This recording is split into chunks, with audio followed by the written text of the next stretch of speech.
రాష్ట్ర ప్రజలందరికీ ప్రతి ఒక్కరికి ప్రతి పౌరులకి 79వ స్వాతంత్ర దినోత్సవ శుభాకాంక్షలు తెలియజేస్తా ఉన్నాను. స్వాతంత్రం చాలా త్యాగాలతోటి సాధించుకున్నది. ఈ రోజున గౌరవ ప్రధానమంత్రి శ్రీ నరేంద్ర మోదీ గారి మార్గదర్శకంలో ముఖ్యమంత్రి శ్రీ నారా చంద్రబాబు నాయుడు గారి నాయకత్వంలో అభివృద్ధి సంక్షేమం సమపాళ్లుగా ముందుకు సాగుతూ ఉంది. ఇచ్చిన హామీల ప్రకారం సూపర్ 6ని అమలు చేస్తూ మహిళలకి ముఖ్య ప్రాధాన్యత ఇస్తున్నాం. రాష్ట్రంలో తల్లికి వందనం పథకం ద్వారా ఈ ఏడాది 67.27 లక్షల తల్లులకి మాతృమూర్తులకి 8,745 కోట్లు వారి అకౌంట్స్లో జమ చేశాం. అలాగే దీపం పథకం కింద 2 విడతల్లో 1 కోటి ఉచిత గ్యాస్ సిలిండర్లు ఇచ్చి 5 ఏళ్లలో ఏడాదికి 3 సిలిండర్లు చొప్పున 13,423 కోట్లు ఖర్చు చేయబోతున్నాం. ఈ రోజు నుండి స్త్రీ శక్తి పథకం ద్వారా ఆర్టీసీ బస్సుల్లో మహిళలకి ఉచిత ప్రయాణాన్ని ప్రారంభిస్తున్నాం. పంచాయతీరాజ్ బాధ్యతలు స్వీకరించిన వెంటనే జాతీయ పండుగల నిధులను మైనర్ పంచాయతీలకి 100 నుంచి 10,000కి, మేజర్ పంచాయతీలకి 250 నుంచి 25,000కు పెంచి సర్పంచుల ఆత్మగౌరవాన్ని కాపాడాం. గ్రామ స్వరాజ్య సాధన లక్ష్యంలో భాగంగా ఒకే రోజు 13,326 గ్రామ పంచాయతీల్లో గ్రామ సభలు నిర్వహించి ప్రపంచ రికార్డు సాధించాం. పల్లె పండుగ ద్వారా 4,000 కిలోమీటర్ల సిసి రోడ్లు, 22,500 మినీ గోకులాలు, 1,00,000 నీటి కుంటలు,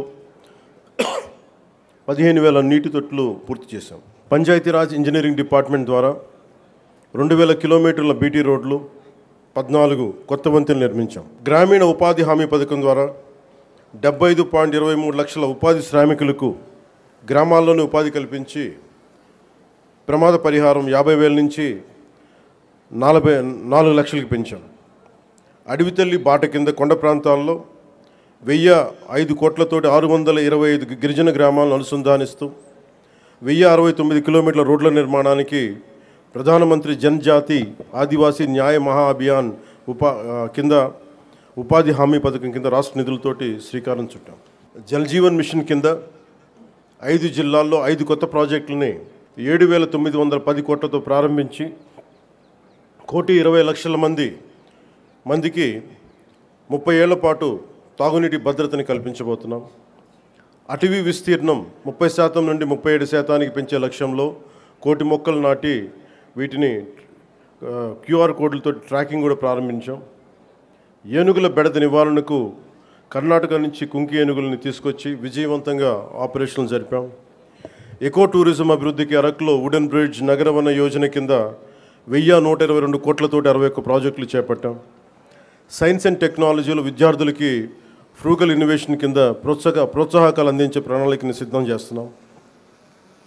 ముఖ్యంగా కాకినాడ జిల్లా ప్రగతి నివేదిక, అన్నదాత సుఖీభవ, PM కిసాన్ పథకం ద్వారా 1,50,475 మంది రైతులకి 102 కోట్లు తొలి విడతగా జమ చేయడం జరిగింది.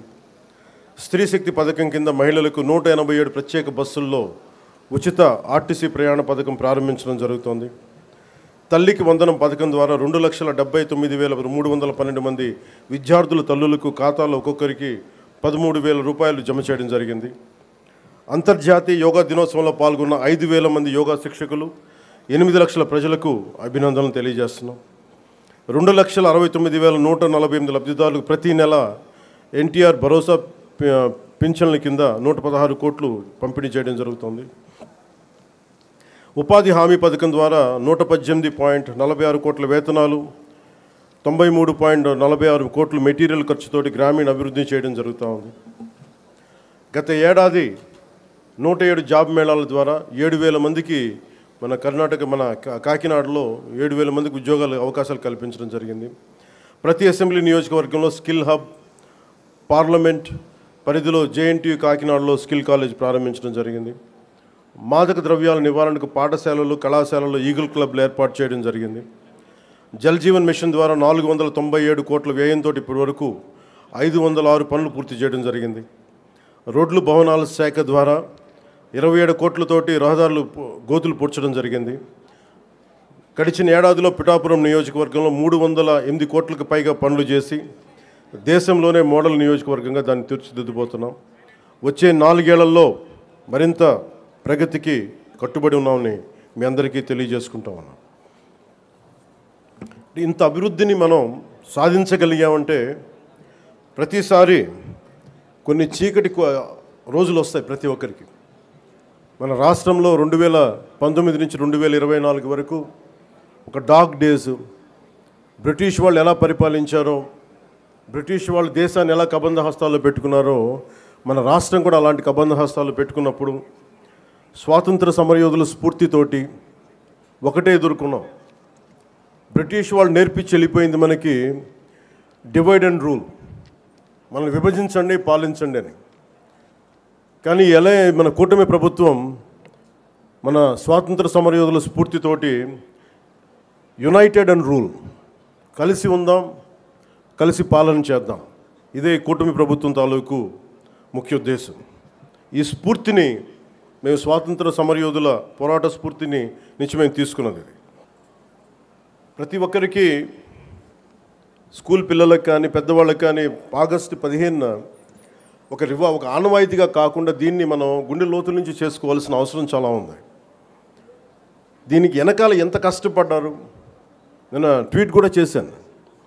ఇదే రోజు నిన్న ఆగస్టు 14న లాహోర్ డిక్లరేషన్ సమయంలో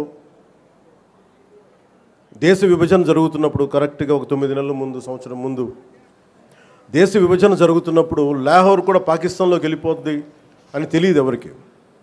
సడన్గా డిక్లేర్ చేయగానే దానివల్ల అక్కడ ఉన్న ప్రజలు, భారతదేశ ప్రజలందరూ వెళ్ళిపోవాలి ఇక్కడి నుంచి అని చెప్పి మత ప్రాతిపాదికన పంపించేస్తే అది ఎంత దారుణాలు జరిగినాయి అంటే ఆగస్టు 14 వరకు అక్కడ రాత్రికి రాత్రి కొన్ని దశాబ్దాలుగా, కొన్ని శతాబ్దాలుగా వాళ్ళ దేశం, వాళ్ళ ప్రాంతం అనుకున్నది పరాయి దేశం అయిపోయి అక్కడి నుంచి పారిపోయి ప్రాణాలను అరచేతులు పెట్టుకొని రావాల్సి వచ్చిన పరిస్థితులు. అలాంటి పరిస్థితులను ఒకవైపు పంజాబ్లో మహిళలు సామూహిక మానభంగాలు గురవుతూ చాలా నిర్దాక్ష్యమైన పరిస్థితుల్లో ఉండి, అంటే మన స్వాతంత్రం చాలా తేలిగ్గా సంపాదించుకున్నాం, కేవలం ఏమంటారు అహింసా విధానాల ద్వారా మనం సంపాదించుకున్నాం అంటాం. కానీ వాస్తవానికి మన స్వాతంత్రం రావడానికి చాలా హింస జరిగింది. మనం ఎంచుకున్నది ప్రప్రథమంగా అహింస విధానాలు కావచ్చేమో కానీ దేశాన్ని నుంచి విడిపోవాలనుకునే వాళ్ళు మటుకు హింసనే నమ్మారు. అది ఈ రోజుకి, దేశ విభజన జరిగినప్పటి నుంచి ఈ రోజు మన ఆపరేషన్ సింధూర్ దాకా మత ప్రాతిపాదికన హింస జరుగుతూనే ఉంది. ఎక్కడ కూడా భారతదేశం తన లౌకిక విధానాన్ని ఎప్పుడు మర్చిపోలేదు.